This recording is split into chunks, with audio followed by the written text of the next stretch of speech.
Hello everyone, कैसे हैं आप लोग। आई होप आप सब अच्छे होंगे। फिर से स्वागत है मेरे यूट्यूब चैनल करियर एडवाइजर 24 में।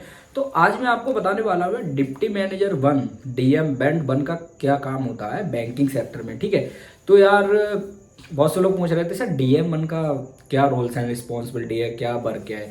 तो चलिए बात करते हैं। पहली बार तो ये जानेंगे डीएम वन जो पोस्ट होती है किस किस डिपार्टमेंट में होती है बैंकिंग सेक्टर में। देन फिर उसका काम जानेंगे। ठीक है, कि डीएम वन का काम क्या होता है।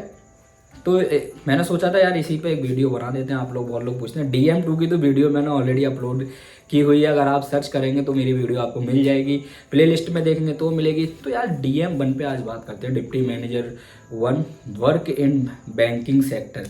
तो पहले तो डिपार्टमेंट देख लेते हैं किस किस डिपार्टमेंट में डीएम वन होते हैं। ठीक है, और किसी ने एक क्वेश्चन भी किया था, ऐसे मस्त फनी क्वेश्चन है थोड़ा, कि सर यार गर्मी में ब्लेजर कौन पहनता है। तो मैं आपको बता दूं मेरे रूम में एसी भी चलती है भाई साहब, तो मैं ब्लेजर पहन लेता हूँ।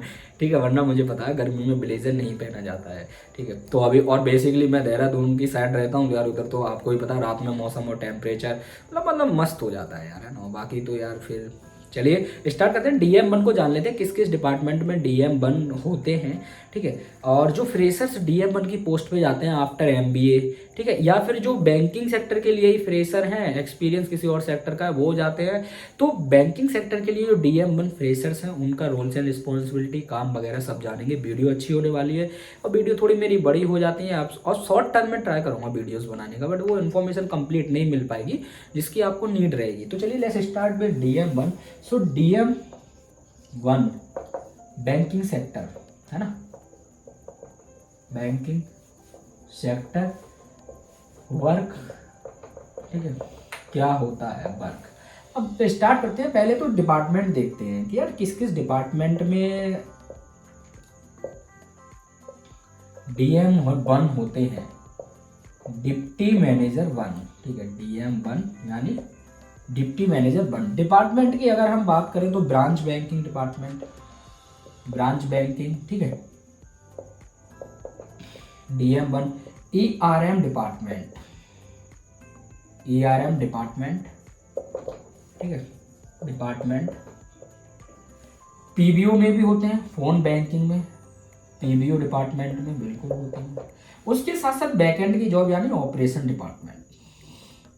ऑपरेशन में कोई भी डिपार्टमेंट हो सकता है, बट इसको ऑपरेशन काउंट करेंगे। सबसे पहले जान लीजिए इन डिपार्टमेंट में डीएम वन की पोस्ट होती है। कहीं कहीं ईआरएम को दूसरी बैंक में बीआरएम भी बोलते हैं। ठीक है, कहीं कहीं पीबीओ को दूसरी बैंक में कस्टमर सपोर्ट एग्जीक्यूटिव, कुछ ऐसे ही लिखते हैं, कस्टमर सपोर्ट एग्जीक्यूटिव या कुछ और डिपार्टमेंट इस तरीके से, वो आप समझ जाएंगे। वैसे डिपार्टमेंट जानना बहुत जरूरी था। हम आज बात करेंगे ब्रांच बैंकिंग, ईआरएम, पीबीओ, ऑपरेशन, चारों डिपार्टमेंट की कि डीएम वन का क्या रोल्स एंड रिस्पॉन्सिबिलिटी होता है। राइट, चलिए स्टार्ट करते हैं यार। देखो, हम ब्रांच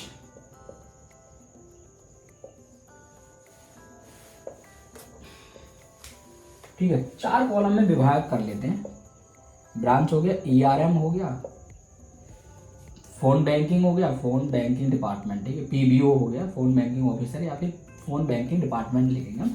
ऑपरेशन डिपार्टमेंट ओडी लिख देते हैं, कंफ्यूजन मत होगा। Operation department. ब्रांच में आइए। अब ब्रांच में डीएम वन का काम रहता है मोस्टली सेल्स का, बट डिपार्टमेंट देते हैं, कभी कभी टेलर पे भी बिठा देते हैं, but sales.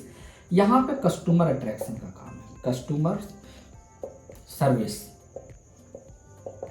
Plus sales. Target रहता है एफडी बनाना है per day 5 lakh to 10 lakh, simple सा। उसके साथ साथ न्यू अकाउंट एनसीए बोलते हैं। क्रेडिट कार्ड करना है, डेबिट कार्ड को अपग्रेड कर सकते हैं, म्यूचुअल फंड कराना है। उसके साथ साथ एमएफ हो गया, और आपका डीमैट कराना है, सिंपल सा जानिए। उसके साथ साथ आपको इंश्योरेंस भी कराना है। और ब्रांच बैंकिंग की अभी बात चल रही है, अभी तो बहुत कुछ बाकी है यार ठीक है, तो या फिर ऐसा करते हैं आज ब्रांच बैंकिंग का ही डिस्कस कर लेते हैं इस वीडियो में, ज़्यादा लंबी नहीं करेंगे फिर, है ना। ईआरएम पीबीओ का बाद में डिस्कस करेंगे। चलो यार ब्रांच का ही डिस्कस करते हैं। ठीक है, अब ज़्यादा लंबी वीडियो हो जाती है और मैं समझाता बड़ा तगड़े से हूँ, फिर यार तो वीडियो मेरी लंबी बहुत होती है। ब्रांच की आज बात करेंगे, सिर्फ ब्रांच ले लेते हैं। ब्रांच बैंकिंग में अभी मैंने आपको बताया सेल्स का काम होता है, चाहे डीएम वन हो, एएम हो, एसओ हो, कोई भी हो, मोस्टली सेल्स। सेल्स दो तरीके से होती है, एक दो आपके सेल्स होती है कॉलिंग पे, कॉलिंग ब्रांच में भी होती है, एक आपकी सेल्स होती है फील्ड पे। और डीएम वन को दोनों ही करना होता है, मोस्टली दोनों पे जा सकते हैं। सेल्स हो गया, एक काम होता है आपका कस्टमर सर्विस का। सर्विस मीन्स कस्टमर आपको पता है ब्रांच विजिट करता है, विजिटिंग का सीन होता है, आप ये जानते हैं 3 बजे तक, 3 PM या फिर ऊपर नीचे 3:30 कर लीजिए, लास्ट 3 PM मानता हूँ मैं तो यार, 3:30 भी होता है बैंकिंग का टाइम। कस्टमर विजिट करेगा, कस्टमर विजिट करेगा, आपको क्या करना है ना, सर्विस देनी है कस्टमर को। कोई भी इशू है क्रेडिट कार्ड से, अपने अकाउंट से रिलेटेड, किसी से भी रिलेटेड, तो आपको ये सर्विस देनी है, दैट्स सिंपल, ठीक है। अब उसके साथ साथ आपको कस्टमर को सर्विस के साथ साथ उससे सेल्स भी तो निकालती हैं। प्रोडक्ट में सेल्स रहती है, देखो एफडी का टारगेट रहता है भाई साहब 5 लाख के आसपास per day. New account NCA बोलते हैं, न्यू कस्टमर एक्विजिशन, ठीक है। और उसके साथ साथ डीमैट ट्रेडिंग अकाउंट, डीमैट और ट्रेडिंग मान लीजिए, ट्रेडिंग अकाउंट, ठीक है। ये मैं ब्रांच बैंकिंग का काम बता रहा हूँ आपको, ठीक है। अब मान के चलिए यार आपको एनसीए का टारगेट हो गया, मतलब आपको 10 से 15 कराने हैं किस, और कभी कभी 5 भी हो जाता है, डिपेंड करता है। मल्टी कासा दे दिया तो फिर उस हिसाब से होगा, कासा में भी मिल सकता है, टेलर भी दे सकते हैं डीएमएन को, it's depend on branch manager because they will decide your work, right. So NCA, उसके बाद डीमैट, उसके बाद डीमैट खुलाने का टारगेट 1 भी हो सकता है, 1 से लेके 5 तक होता है। क्रेडिट कार्ड का लेके 1 से 5 तक होता है, ठीक है। वैसे यहाँ 1 से 5 तक होता है डीएमएन के लिए।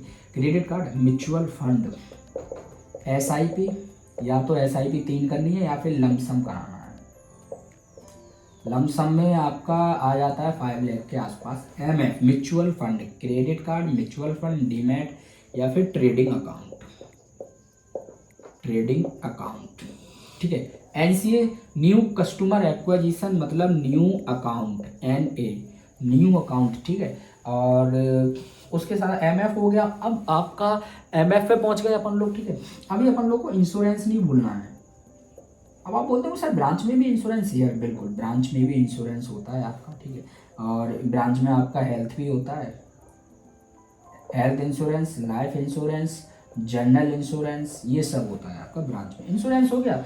अब उसके साथ आपको लोन, तो आप भी जानते हैं मोस्टली ब्रांच में लोन होता ही है। HL का भी टारगेट रहेगा आप पे, PL पर्सनल लोन का रहेगा, और गोल्ड लोन का रहेगा, मतलब ज्वेल लोन, गोल्ड लोन, ठीक है। आपको home loan, personal loan, BL का भी दे सकते हैं टारगेट। तो ये मैं एक एवरेज आपको बता रहा हूँ जो डिप्टी मैनेजर 1 का काम रहेगा। और भाई साहब रहेगा, ब्रांच में आप जा रहे हो ना, रहेगा, ठीक है। बिजनेस लोन का दे सकते हैं टारगेट, और आपका हो सकता है कि बाकी तो चलो ठीक है, home loan, personal loan, gold loan, business loan, 1-2 loan और 2 व्हीलर लोन, मतलब मोटर लोन जो हो गया, 2 व्हीलर 4 व्हीलर लोन जो भी है, मोटर लोन लिख दे रहा हूँ मैं, सिंपल सी बात है, ठीक है। ये टारगेट रहने वाला है DM1 का।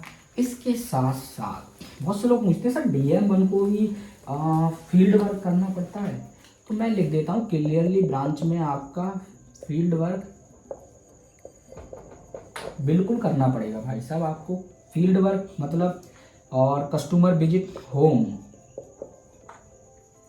कस्टमर विजिट, होम सर्विस देनी होती है, होम सर्विस, ठीक है।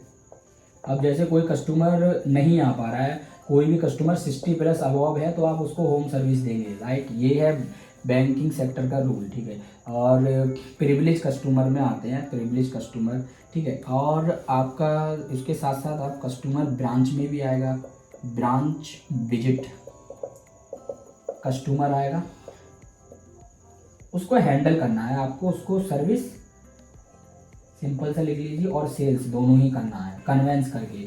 बाकी कस्टमर खुद अपने काम से भी आते हैं, कभी कभी किसी को FD बनानी होती है कस्टमर को, किसी को MM म्यूचुअल फंड कराना होता है, इन्वेस्टमेंट ले लीजिए, किसी को नया अकाउंट खुलाना है, NCA बोलते हैं, किसी को कुछ, तो ये तो चलता रहता है। बाकी आपको अपनी तरफ से फील्ड पे जाके एफर्ट देना है, वो है 100% एफर्ट फील्ड का चाहिए, न्यू कस्टमर आपसे चाहिए भाई साहब, ठीक है। और ये सारी चीज़ें DM1 को करनी होती हैं, डिप्टी मैनेजर 1 को। अब बात करें कि DM1 क्या, ठीक है, प्रमोशन क्राइटेरिया वगैरह, तो DM1 जो होते हैं उनका प्रमोशन आफ्टर 2 ईयर होता है, 2 ईयर।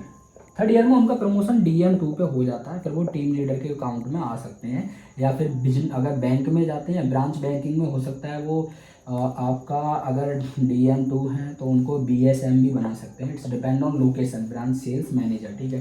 तो DM1 का प्रमोशन होता है। DM1 की सैलरी डिपेंड करती है, हो सकता है उनकी इन हैंड सैलरी 25,500 है, ये एवरेज है 25 से 26 के, लास्ट 27 के तक जाती है, ठीक है। ये रहता है DM1 का पूरा, ठीक है, ब्रांच के लिए। अब टारगेट प्रेशर कितना रहता है, देखो सिंपल लिख देता हूँ मैं, टारगेट प्रेशर दोनों को मिला के हाई रहेगा। रिपोर्टिंग अथॉरिटी RA की बात करें तो आपके ब्रांच मैनेजर रहेंगे। मोस्टली रिपोर्ट तो आपको ब्रांच मैनेजर को करना है, TL आपका कोई भी हो, mostly report branch manager, reporting आपकी ब्रांच मैनेजर लेंगे, आपको सुनने को ब्रांच मैनेजर से मिलेगी, सारे काम उनके हाथ में होते हैं आपके, ठीक है। तो ये रहता है DM1 का वर्क। मोस्टली सेल्स में मोस्टली प्रोडक्ट में एक्टिवेशन रहता है। अगर आप टेलर की जॉब में है DM1 पे, तब भी आपको एक चीज़ ध्यान रखिएगा, आपको कैश का लेन देन करना होता है। सिंपल, अगर आपकी सैलरी, अगर कोई भी लेन देन में दिक्कत आती है तो आपकी सैलरी से पैसा कटता है, जो DM1 पे होते हैं। और 3 बजे तक, देखो कभी कभी क्या होता है ना, DM1 का जो वर्क ब्रांच में 3 PM तक तो ब्रांच में रहते हैं, क्योंकि कस्टमर विजिट पे होते हैं, ठीक है। उसके बाद 3 PM के बाद आपको फील्ड पे जाना पड़ता है कस्टमर फाइंड करने के लिए, ये वर्क होता है। तो बाकी डिपार्टमेंट आपको हो सकता है कासा दे दे, भैया कासा तो और भी हार्ड है। करंट अकाउंट, सेविंग अकाउंट, दोनों में आपको कम देखना है कि यार हमारे कस्टमर पे लायबिलिटीज़ कितनी है, ठीक है। एसेट कौन कौन से हैं उस पर, मतलब एसेट कौन कौन से हैं, तो ये सारी चीज़ें देखनी होती हैं। तो कासा को फिल करना होता है, कासा बुक होती है वो फिल करनी होती है DM1 को। हो सकता है DM1 EOD भी बनाए, है ना। EOD एक तैयार होती है, एंड ऑफ डे की EOD एक्सेल में बनती है मोस्टली, तो ये भी बना सकता है कि पूरे मतलब लोगों ने क्या क्या काम किया।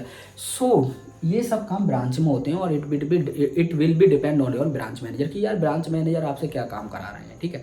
तो DM1 का बेसिकली ये काम होता है। पोस्ट बहुत अच्छी है, DM1 के बाद DM2 बनते हैं, 2 साल बाद प्रमोशन के लिए हर साल बोनस आएगा, सैलरी इंक्रीमेंट होगी। तो DM1 से ज्वाइन करते हैं तो बहुत अच्छा रहता है, क्योंकि DM की पोस्ट बहुत अच्छी मानी जाती है। I know target pressure will be high, target pressure हमेशा हाई रहेगा, बैंकिंग सेक्टर में कम नहीं होता है। ऑपरेशन डिपार्टमेंट में है तब भी लोग बोलते हैं सर ऑपरेशन डिपार्टमेंट में कम काम होता है, नहीं ऐसा कुछ नहीं। ऑपरेशन डिपार्टमेंट डिवाइडेड होते हैं, कौन से ऑपरेशन डिपार्टमेंट में आप जा रहे हो। किसी में तो इतना प्रेशर होता है कि उनको फाइल क्लोज करनी रहती है पर डे, डिसबर्समेंट लोन का करना रहता है, बहुत सारे डिपार्टमेंट अलग अलग होते हैं। बट DM1 ब्रांच बैंकिंग की बात की बहुत बेस्ट है। आई नो टारगेट प्रेशर हुआ, ब्रांच मैनेजर सुनाएंगे, टारगेट कंप्लीट नहीं हुआ तो बहुत सारी चीज़ें हैं, बट जो काम था वो मैंने बताया। प्रेशर आएगा बट अपॉर्चुनिटी, और आपको पता पोस्ट बहुत अच्छी है, आपको ज्वाइन करना चाहिए। ज्वाइन करेंगे तो आप बहुत आगे जाएंगे। DM1 से स्टार्ट करते हैं, DM2, M1, M2, promotion criteria देखिए ना कहाँ जा रहा है। फिर MBA के बाद या फिर एक्सपीरियंस लेने के बाद बैंकिंग में आते हैं तो सोसाइटी में इमेज भी अच्छी रहती है, पोस्ट भी अच्छी। काम मैंने बता दिया, ये सारे काम रहेंगे ही रहेंगे। इसके अलावा हटके अगर कोई और भी काम होता है तो सेल्स तो भैया करना है, फील्ड पे भी जाना है, बिजनेस करना ही करना है, आपको काम देना ही देना है ब्रांच को लाके, मतलब बिजनेस देना ही देना है, रेवेन्यू करना ही करना है बैंक के लिए। तो ये सारे काम तो रहने वाले हैं। चलिए थैंक यू सो मच यार, all the best, best of luck. फिर मिलेंगे ऐसी बैंक जॉब इन्फॉर्मेशन के साथ। और कोई भी आपको क्वारीज है तो यार व्हाट्सएप पर मैसेज कीजिए और कमेंट कीजिए, बाकी तो रिप्लाई में इंडिविजुअल सबको देता ही हूँ, ठीक है। चलिए थैंक यू, आप सब अपना ध्यान रखिए और ज्वाइन कीजिए, बहुत बेस्ट पोस्ट है DM1। कभी टारगेट प्रेशर के चक्कर में, देखो सबसे पहले बैंक कभी निकालता नहीं है, तो इस चक्कर में कभी अपनी पोस्ट को खोना मत, क्या ज्वाइन नहीं करेंगे टारगेट प्रेशर सुनने मिलता नहीं। बेस्ट है कि बैंक निकालता नहीं है, सैलरी आएगा टाइम से, सैलरी नहीं रोकता है, तो और क्या चाहिए यार। टारगेट प्रेशर हर जगह है, उसको इग्नोर करो, ज्वाइन करें ये अपॉर्चुनिटी, खुद एक्सपीरियंस लें, दूसरों के बातों में ना आए। तब जब आपको रियलिटी फीस हो यार ये ऐसा है यहाँ पे, फिर आप स्विच करने की सोच सकते हैं। खुद से आइए तो सही, दूसरों की बातों में आके अपनी अपॉर्चुनिटी खो रहे हैं, ये सबसे हार्मफुल है आपके लिए, ठीक है। क्योंकि एक चीज़ हमेशा याद रखिए, जो सबकी सुनते हैं वो भी बर्बाद हो जाते हैं, जो किसी की नहीं सुनते वो भी बर्बाद हो जाते हैं। तो किसी एक की तो सुननी पड़ेगी ना, वो सुनिएगा 1000 लोगों की नहीं, ठीक है। Thank you.